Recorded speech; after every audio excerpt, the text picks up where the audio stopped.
Assalamualaikum warahmatullahi wabarakatuh.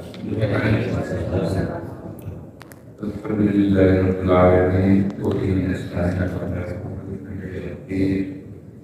Wassalatu wassalamu ala asyrafil anbiya'i wal mursalin wa ala alihi wa sahbihi wa man tabi'ahum bi ihsan ila yaumil din. Amma ba'du, ayyuhal muslimun rahimakumullah.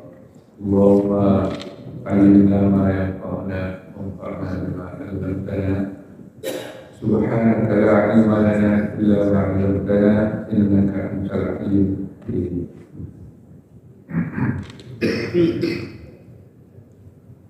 Alhamdulillah pada subuh ini kita masih diberi kesempatan oleh Allah SWT meneruskan kehidupan kita dalam keadaan sehat walafiat, dan kita dapat melanjutkan kegiatan kita untuk membaca Al-Quran pada hari ini dan juga sambil berniat iktikaf di masjid.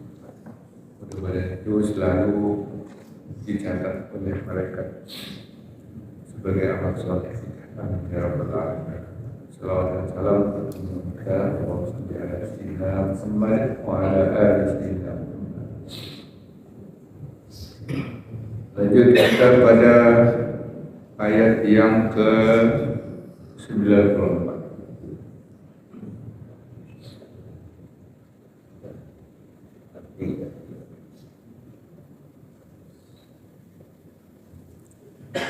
Surat Al-Isra. Surat Al-Isra ayat ke-94. A'udzu billahi minasyaitonir rajim. Wa ma mana'an nasa an yu'minu iz ja'ahumul huda illa qalu ab'athallahu basharan rasula. 94. Qul law kana fil ardi malaikatun yamshuna mutmainnina lanazzalna alaihim minas samai malakan rasula. Qul kafa billahi shahidan baini wa bainakum innahu kana bi ibadihi khabiran basira. Dan tiada yang melarang, yang mencegah manusia untuk beriman ketika datang kepada mereka petunjuk, kecuali pertanyaan mereka, apakah Allah mengutus seorang manusia sebagai rasul? Qul, katakanlah Muhammad, andaikan ada di bumi ini malaikat yang mereka berjalan-jalan mutmainnina dengan tenang, niscaya kami turunkan kepada mereka dari langit seorang malaikat sebagai utusan. Qul, katakanlah Muhammad, kafa billahi shahidan baini wa bainakum, cukuplah Allah menjadi saksi antara aku dan kamu. Innahu kana bi ibadihi khabiran basira, sesungguhnya Dia Allah sangat mengetahui, maha mengetahui dan maha melihat kepada hamba-Nya. Ini 3 ayat yang kita baca melanjutkan ayat-ayat yang sebelumnya, yaitu penolakan kaum musyrikin dan mereka tidak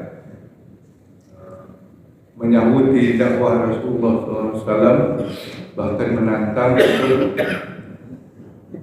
mendatangkan mukjizat yang tidak masuk akal. Yang paling parah adalah mereka menuntut untuk mendatangkan Allah sendiri dan para malaikat.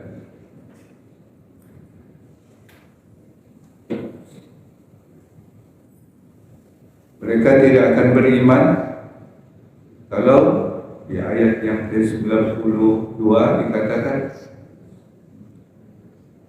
dituntut Nabi untuk menghadirkan Allah langsung mereka lihat dan para malaikat sehingga mereka bisa berhadapan. Nah, ini di ayat ini disebut itulah tuntutan mereka untuk membuktikan Nabi atau Rasul yang diutus oleh Allah itu benar-benar Rasul. Dinyatakan di sini, wa ma mana'an nas, nanti ada yang mencegah orang-orang manusia itu yaitu orang-orang kafir. Jadi yang dimaksud dengan nas itu adalah orang-orang kafir Mekah untuk beriman kecuali ketika datang kepada mereka petunjuk, kecuali ya pertanyaan mereka itu mempertanyakan apakah mungkin Allah mengutus seorang manusia sebagai rasul? Ujungnya apa? Kenapa enggak malaikat saja yang turun kepada kita? Jelas kan? Nah, mereka kenapa manusia yang diutus? Padahal Allah itu memiliki makhluk yang namanya malaikat yang dekat kepadanya, al-muqarrabin, orang malaikat yang dekat kepada Allah Subhanahu wa taala. Kan tidak susah-susah kita menuntut bukti.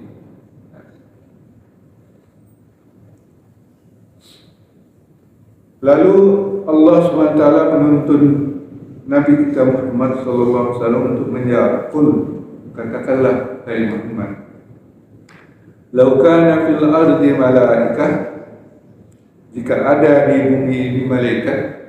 Jadi di bumi ini penduduknya para malaikat. Ada makhluk lain, malaikat di situ ya, yang menjadi khalifah di bumi ini, yang akan mengelola dan mengendalikan bumi ini. Para malaikat semua seperti kita sekarang. Yamshuna mutmainnin, mereka berjalan dengan tenang. Berjalan-jalan artinya mereka melakukan sesuatu perbuatan mereka di bumi ini seperti kita melakukan sekarang ini, jauh dari Allah SWT.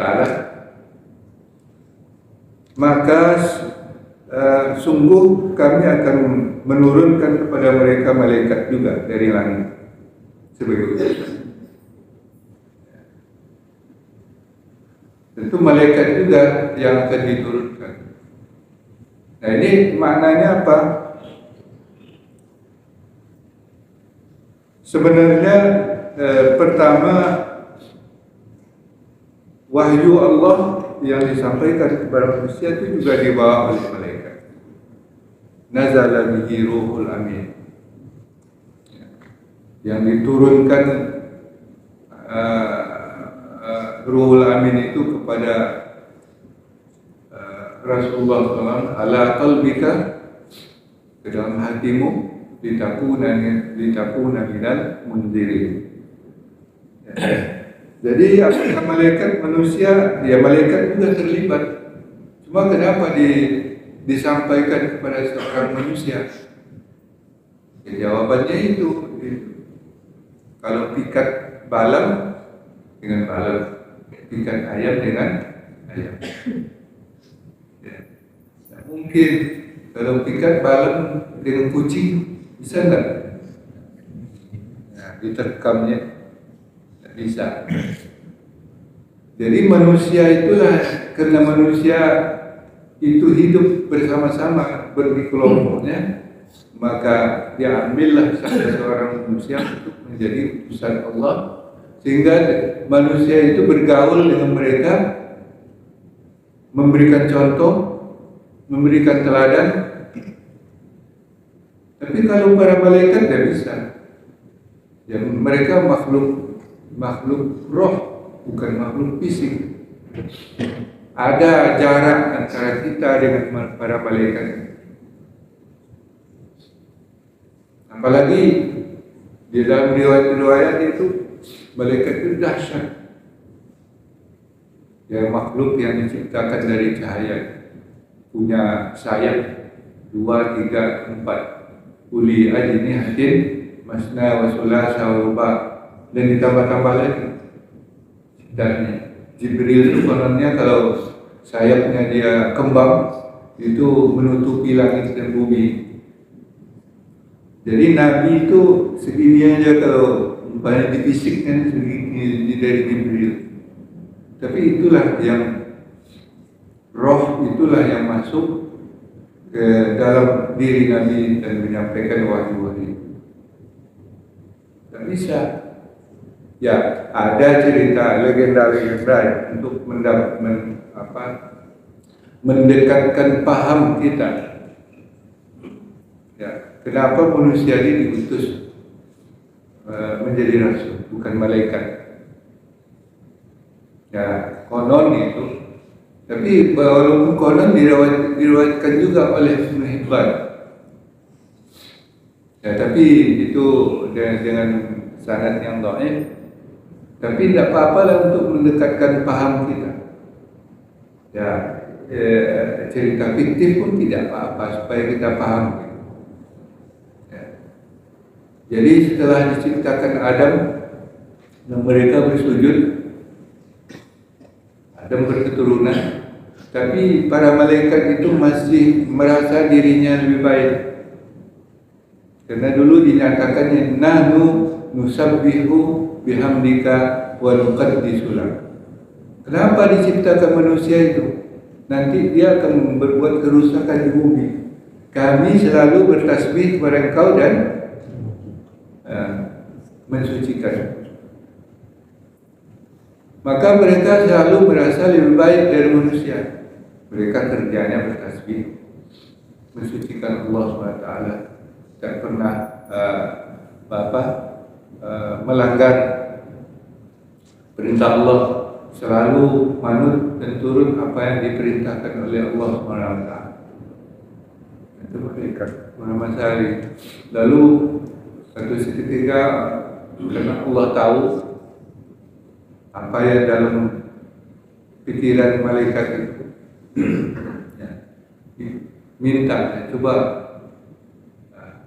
dua malaikat hadir di sini, kata Allah.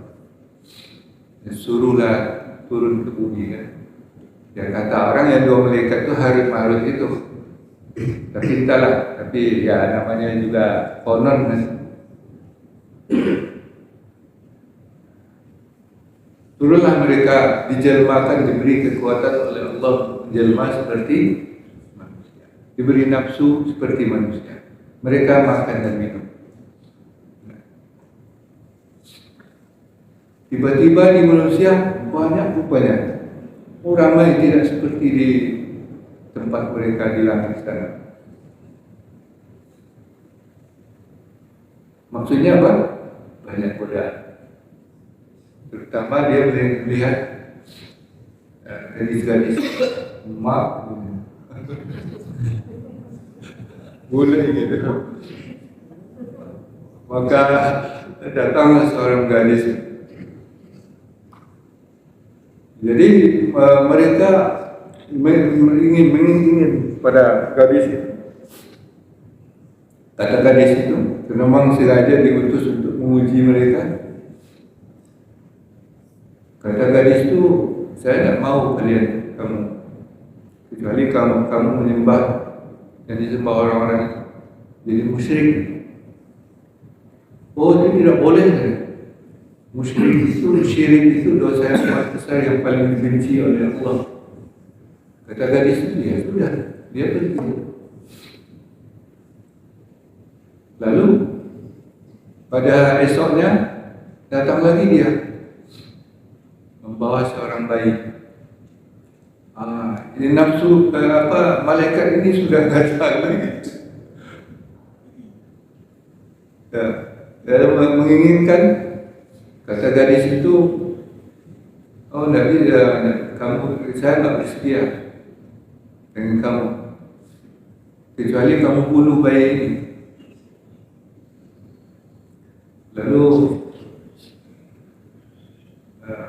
kalau bunuh tidak boleh, itu juga termasuk dosa besar.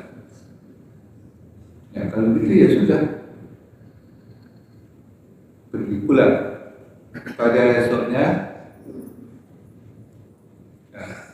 hari ketiga datang lagi gadis itu merayu, tapi dia membawa khamar, minuman keras. Lalu mereka suruh sudah nggak tahan lagi, maka mereka minumlah khamar itu, mabuklah mereka.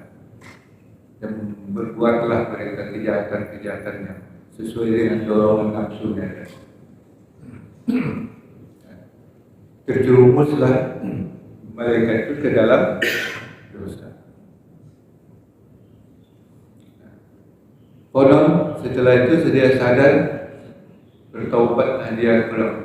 Tapi Allah suruh pilih, apakah kalian berdua ini mau diberi hukuman nanti di akhirat atau di dunia? Maka mereka memilih untuk dihukum di dunia. Maka datanglah para malaikat mengikat kaki mereka. Rupanya mereka ikat kaki juga, gitu. Walaupun makhluk roh itu.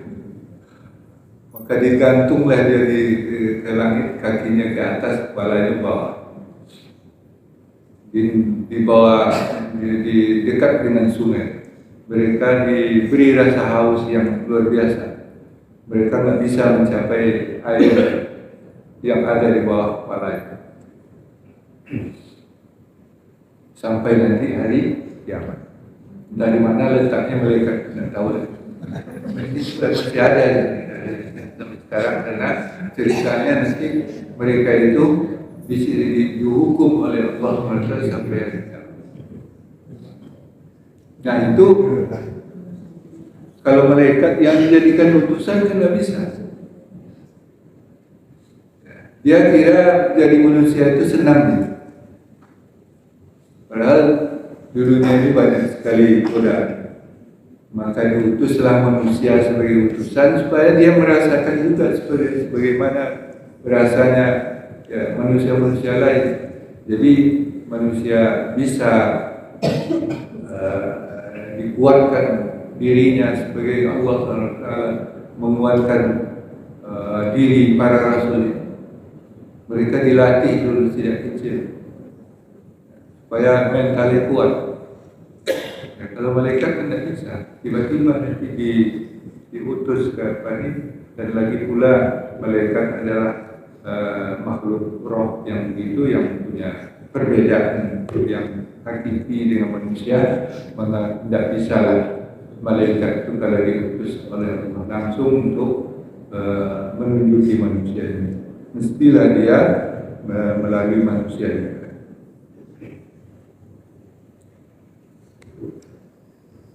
Itu kira-kira seperti itu konsepnya. Jawaban dari Allah SWT. Jadi kalau manusia penduduk bumi ini terdiri daripada malaikat, maka yang akan diutus untuk menjadi rasul juga malaikat. Tapi karena di penduduk bumi ini sudah ditetapkan oleh Allah itu manusia, ya, yang akan mengendalikan bumi ini, jadi khalifah di bumi ini, maka yang diutus adalah manusia. Ya. Itu pepatah orang kita kan sudah ada. Pikat malam dengan malam, pikat ayam dengan ayam. Itulah konsepnya.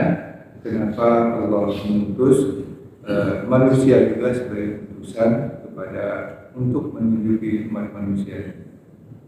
Katakanlah ya Muhammad, kafa billahi syahidan baini wa bainakum. Katakanlah, cukuplah Allah menjadi saksi antara aku dan antara kamu. Ya, menjadi saksi, ya, sudah diutus, ya, dan Rasulullah sudah menyampaikan. Dan itu sudah dicatat bahwa para rasul itu sudah menyampaikan risalah dengan gigih, dengan sungguh-sungguh, tapi manusia juga yang ingkar dan menolak. Innahu kana bi ibadihi khabiran basira. Sesungguhnya dia Allah itu Maha mengetahui, khabiran itu secara secara rinci, tak ada yang tersembunyi. Kalau khabir itu ya, yang sekecil-kecilnya itu diketahui oleh Allah. Kalau alim mungkin ya, maha mengetahui ya, ilmu dari ilmu yang luas, yang seluas langit dan bumi, sampai ke ilmu yang berkaitan dengan kita yang makhluk ini. Basira, maha melihat. Ya, Allah Ta'ala maha melihat apa yang dilakukan oleh semua makhluk.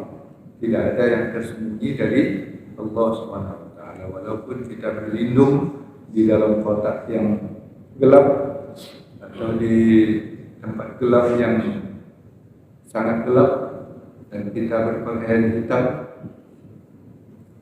akan tetap Allah lihat.